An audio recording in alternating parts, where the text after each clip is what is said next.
नमस्कार। अंतर्राष्ट्रीय खबरों के हमारे इस खास कार्यक्रम खबर दुनिया की में आपका स्वागत है। मैं हूं चंद्रशेखर जोशी।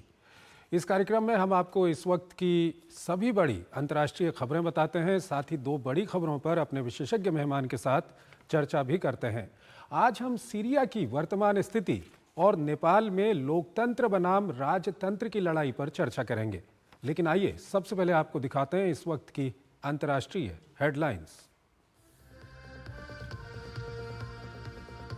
प्रधानमंत्री नरेंद्र मोदी 2 दिन की मॉरिशस यात्रा।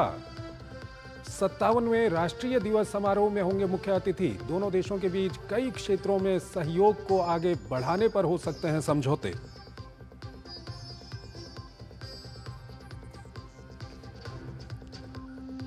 मार्क कार्नी होंगे कनाडा के अगले प्रधानमंत्री। चुने गए सत्तारूढ़ लिबरल पार्टी के नए नेता। टैरिफ पर अमेरिका को उसी के अंदाज में जवाब देने का दोहराया संकल्प।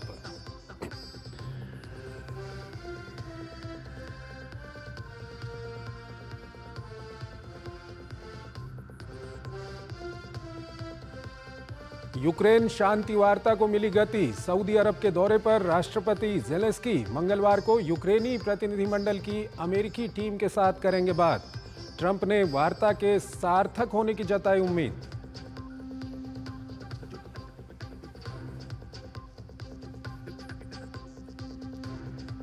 उत्तर कोरिया ने फिर दागी मिसाइलें। दक्षिण कोरिया और अमेरिका के बीच जारी युद्धाभ्यास के विरोध में किया बैलिस्टिक मिसाइल परीक्षण।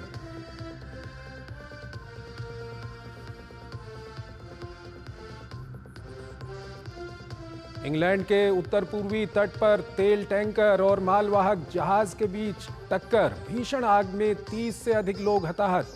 चालक दल के सभी सदस्य सुरक्षित।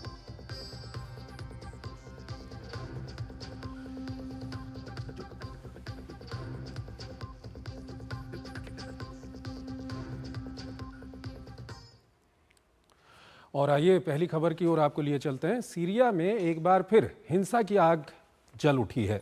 अल्पसंख्यक अलावी समुदाय को निशाना बनाया जा रहा है। बड़े पैमाने पर उनका कत्लेआम हो रहा है। हिंसा पूर्व राष्ट्रपति बशर अल असद के वफादार लड़ाकों के हमले के बाद शुरू हुई है। इन लड़ाकों ने सुरक्षा बलों के साथ मुठभेड़ वहां पर लड़ाकों की शुरू हुई थी। देश के नए नेता अहमद अल शरा ने इसके पीछे विदेशी ताकतों का हाथ होने का शक जताया है। हालांकि असद के पुराने सहयोगी ईरान ने इससे इनकार किया है। ये रिपोर्ट देखिए।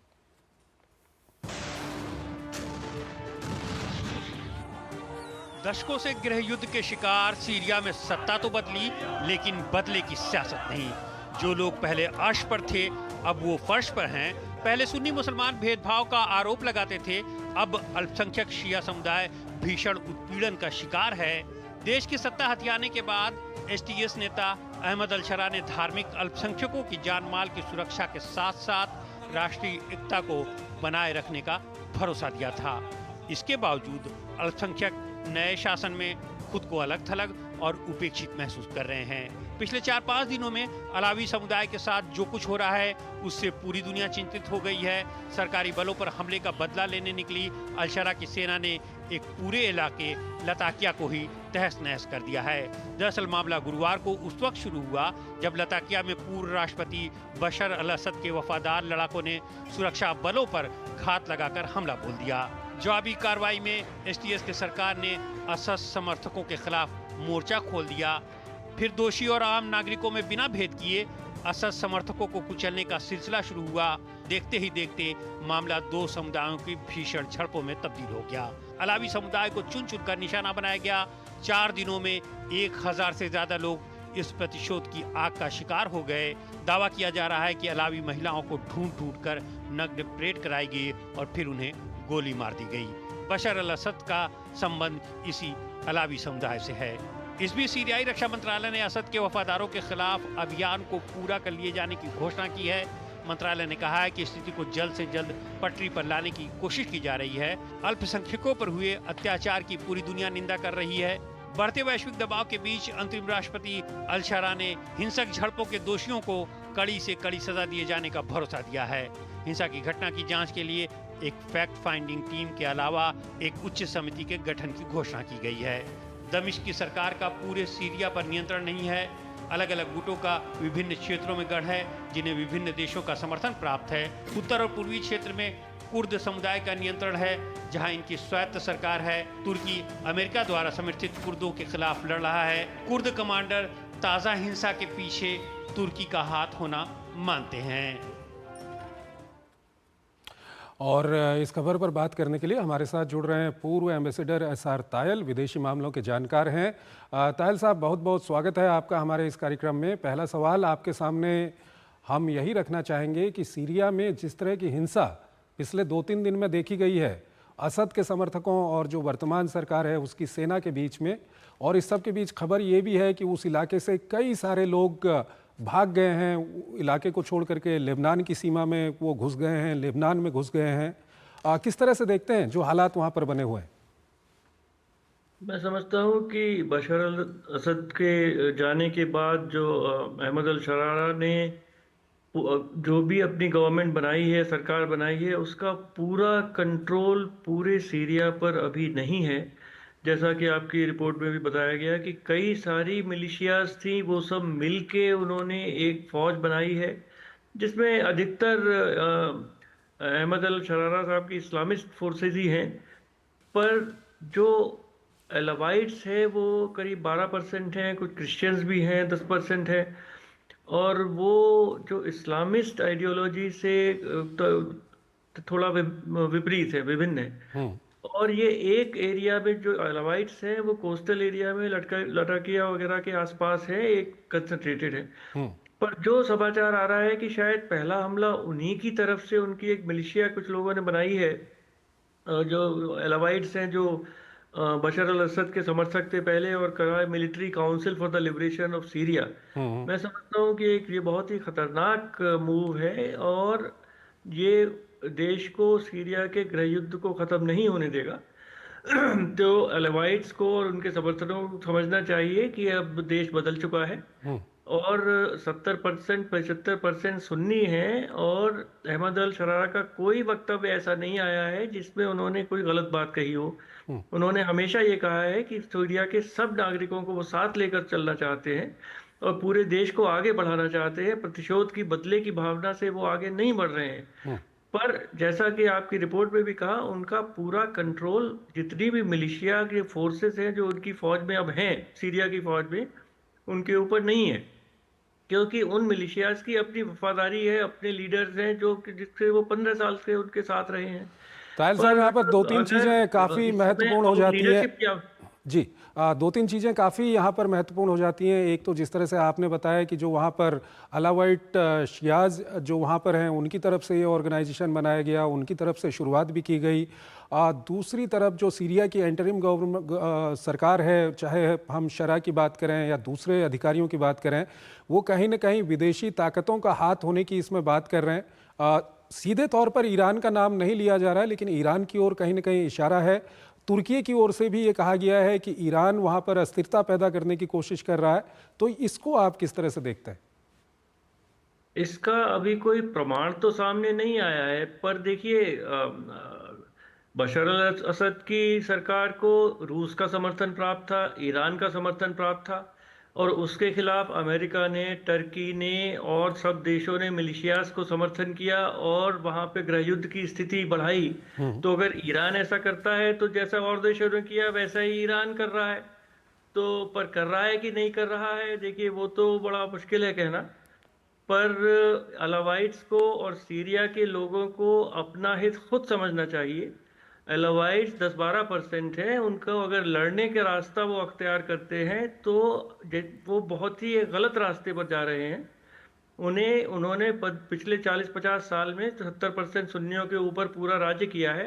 अब उन्हें रियलिटी को समझना चाहिए, सर नीचा रखे। और हमेशा मैं सोच रहा हूँ कि अहमद अल शारा साहब का कोई वक्तव्य ऐसा नहीं है जिसमें उन्होंने कहा है कि अलावाइट्स के खिलाफ कोई भेदभाव किया जाएगा या उनके खिलाफ कोई प्रतिशोध या बदले की भावना से काम किया जाएगा। तो अलावाइट्स हो या क्रिश्चियंस हो या कुर्द्स हो, सबको अहमद अल शरारा साहब के हाथ मजबूत करने चाहिए, उनके साथ काम करना चाहिए, और तभी उस देश में गृह युद्ध की स्थिति को अलग किया जा सकता है। इस सब के बीच सर सवाल ये भी उठता है कि अहमद अल शरा के सामने कितनी बड़ी चुनौतियां हैं। एक तो वो वहाँ पर सत्ता हस्तांतरण करना चाहते हैं, लोकतांत्रिक रूप से वहाँ पर सरकार बनाना चाहते हैं। दूसरा, काफ़ी हिस्सा अभी भी वहाँ पर कुर्दों के पास है जिनको बाहरी ताकतों का समर्थन हासिल है। और उसके अलावा जिस तरह के हालात बने हुए हैं, इजराइल का हमला भी सीरिया को झेलना पड़ रहा है। तो कितनी बड़ी चुनौतियां हैं? बहुत बड़ी चुनौतियां हैं अहमद अल शरा के साथ, जैसा आपने कहा, बहुत बहुत बड़ी चुनौतियां हैं। पर उनको अगर वहाँ की जनता का समर्थन मिले और जनता थोड़ा देश के लिए सोचे और केवल अपने समुदाय के प्रति ना सोचे, थोड़ा बड़ा सोचे और अपने देश, जो पहले तो सीरिया बहुत ही एक संपन्न देश था, आज 80% जनता वहाँ बिलो पॉवर्टी लाइन है। और अगर यही युद्ध की स्थिति बढ़ती रहेगी तो उनका ना उनका भविष्य है ना उनके बच्चों का भविष्य है। तो सब लोग साथ मिलकर काम करें। और अहमद अल शारा साहब इस समय वहाँ के नेता हैं, वो कम से कम अपने वक्तव्यों में एक सही दिशा में जा रहे हैं। तो मैं समझता हूँ उनके हाथ मजबूत अगर सब समुदाय करें तो उस देश का भविष्य अच्छा होगा। सर, और अंतिम सवाल है, संक्षेप में बताइएगा कि पिछले 2-3 महीने में एक डर लगे रहता था कि सीरिया एक वक्त पे एक सेक्युलर देश था, लेकिन अहमद अल शरा जिस तरह से वहाँ पर आए, कहीं ना कहीं इस्लामी कट्टरपंथ वहाँ पर अपने पैर बढ़ा सकता है। पिछले 2-3 महीने में क्या लगा आपको, जिस तरह से अहमद अल शरा आगे बढ़े हैं? क्या कुछ आप कहेंगे? ये डर जो था इस्लामी कट्टरपंथ का, इस सिलसिले में क्या कुछ कहेंगे? जो भी रिपोर्ट्स वहाँ आ रही हैं, देखिए, अगर हम अफगानिस्तान से उसका कंपैरिजन करें तो जैसे ही तालिबान वापस आए तो महिलाओं को सब अंदर कर दिया गया, किस तरह से उनकी पढ़ाई बंद कर दी गई और ये सब हुआ। पर ऐसी कोई सूचना अभी सीरिया से नहीं आ रही है कि इस्लामिस्ट रूट्स तो हैं अहमद अल शारा साहब की, पर जिस तरह से सीरिया 1950 के बाद और समझिए 2000 तक चला, तो वहाँ महिलाएं पढ़ती हैं, सब एक इक्वलिटी का एक माहौल है वहाँ पर। और वो मैं समझता हूँ कि 7वीं-8वीं शताब्दी के इस्लाम की तरफ वो सोसाइटी कभी नहीं जा सकती, क्योंकि अफगानिस्तान में कभी प्रगति हुई ही नहीं, वहाँ के समाज में कोई प्रगति कभी हुई ही नहीं। तो वहाँ तालिबान पुराने बिल्कुल ले गए उनको। मैं समझता हूँ सीरिया में शायद वो स्थिति नहीं आएगी और टर्की की तरह शायद वो एक बने जो इस्लामिस्ट है पर सेक्युलर भी है, मॉडर्न, और हाँ, महिलाओं को पूरे अधिकार भी हैं। ठीक है। सर, हमारे साथ बने रहिएगा, एक और खबर है उस पर अभी आपसे बातचीत करेंगे। यहाँ पर हमको एक छोटा सा ब्रेक लेना है, एक छोटा सा ब्रेक लेते हैं।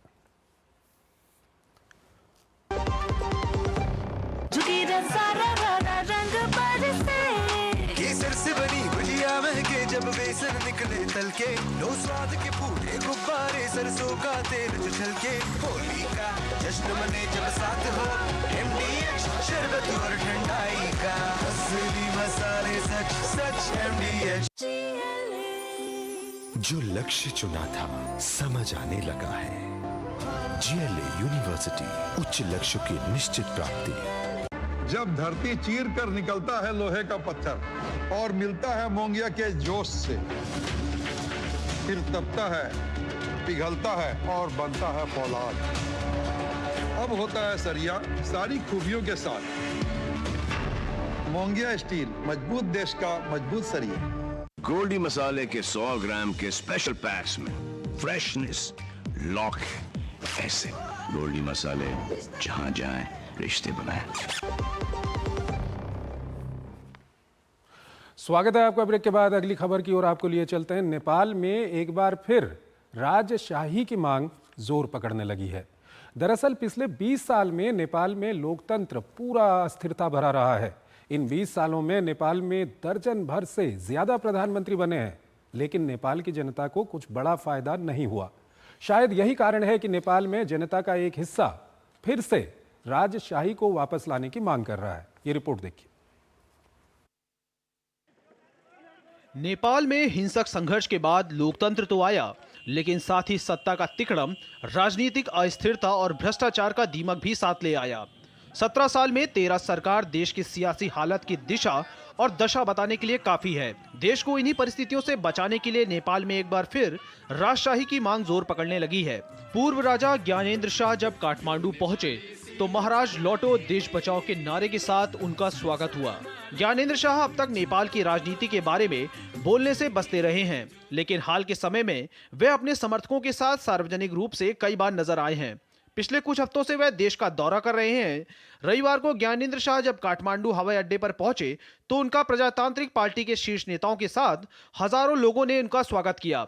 1990 के दशक में राजशाही के सहयोगियों द्वारा स्थापित आरपीपी राजशाही की बहाली का समर्थन करने वाला सबसे शक्तिशाली समूह बना हुआ है।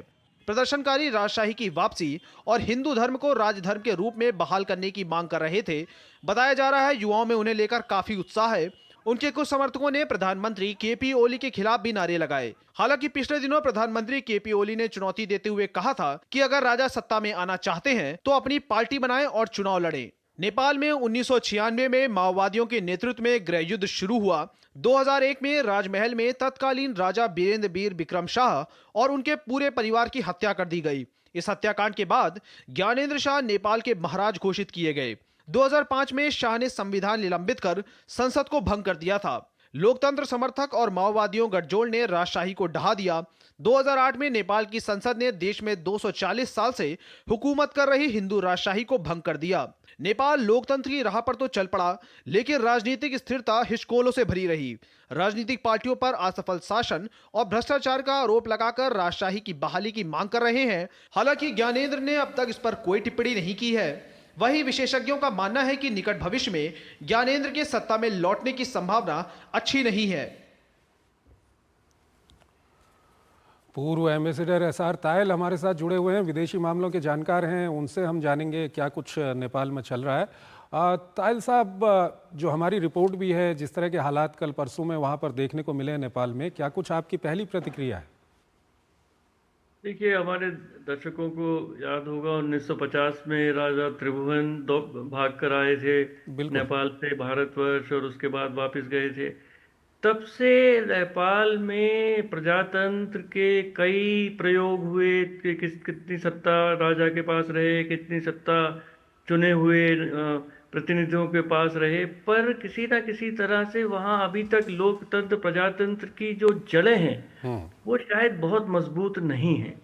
और जैसा कि केपी ओली साहब ने कहा कि अगर राजा, देखिए अब किसी देश में अब राजाशाही तो वापस आ नहीं सकती, पर अगर उनको है समर्थन तो एक पार्टी उनकी है, राष्ट्रीय प्रजातंत्र पार्टी, उसमें वो प्रतिनिधित्व करें और इलेक्शन लड़े। पर कहने की देखिए बात यह है कि नेपाल में गरीबी बहुत है, भुखमरी बहुत है, पॉपुलेशन बहुत तेज़ी से बढ़ रही है, और कोई भी सत्ता में आता है वो जो जनता की जो मांगे हैं, जनता के जो दुख दर्द हैं, उनको हटाने में असमर्थ है। तो कुछ दिन बाद जनता चाहती है कि चेंज के लिए, कि शायद नई सरकार आएगी, कोई नया सिस्टम होगा तो हमारा भविष्य अच्छा होगा, हमारा वर्तमान अच्छा होगा। वो हो नहीं रहा है। और कोई एक दुर्भाग्यपूर्ण बात यह है कि वहाँ के ज़्यादातर जो राजनीतिज्ञ हैं वो प्रोफेशनल राजनीतिज्ञ हो गए हैं। वो जनता की सेवा से कोई उनको मतलब नहीं है और वो केवल अपनी शायद सेवा में ही लगे हुए हैं। सर, यहाँ पर सवाल ये भी आता है कि वीर वीरेंद्र विक्रम शाह को जनता का बहुत अच्छा सपोर्ट था, लेकिन ज्ञानेंद्र शाह को कभी इस तरह का सपोर्ट नहीं देखा गया। और इस सब के बीच ज्ञानेंद्र शाह अगर देश के अंदर घूम रहे हैं और कुछ 10-12 हज़ार की भीड़ वहाँ पर जमा हो जा रही है जो राजशाही वापस लाने की बात कर रही है, तो इसके पीछे क्या कुछ और कारण, क्या कोई साजिश, क्या कुछ हो सकता? मैं साजिश तो नहीं कहूँगा, पर जनता में जो असंतोष है अब वो नए रास्ते ढूंढ रही है कि शायद पुराना शासन ही अच्छा था। कुछ लोग उसमें भी, पर बहुत सारे लोग शायद उसके समर्थन नहीं करेंगे। और गांव में माओइज्म इतना बढ़ा था, आपको याद होगा, हमारे दर्शकों को याद होगा, इतनी सिविल वॉर हुई, हजारों लोग मरे उसमें। पर राजशाही इसलिए चलती रही कि नेपाल में जो वहाँ की फौज थी उसकी 100% सपोर्ट राजा को रहती थी और उसकी वजह से राजा की सत्ता चलती रही। पर अब वहाँ फौज में जो माओइस्ट जो थे वो लोग भी अब फौज में अब ले लिए गए हैं। तो फौज वहाँ की क्या राजशाही दोबारा चाहती है? मैं समझता हूँ कि शायद नहीं चाहती है। और अगर फौज का 100% सपोर्ट और समर्थन ज्ञानेंद्र जी को नहीं होगा तो कोई रास्ता नहीं है उनका सत्ता में वापस आने का।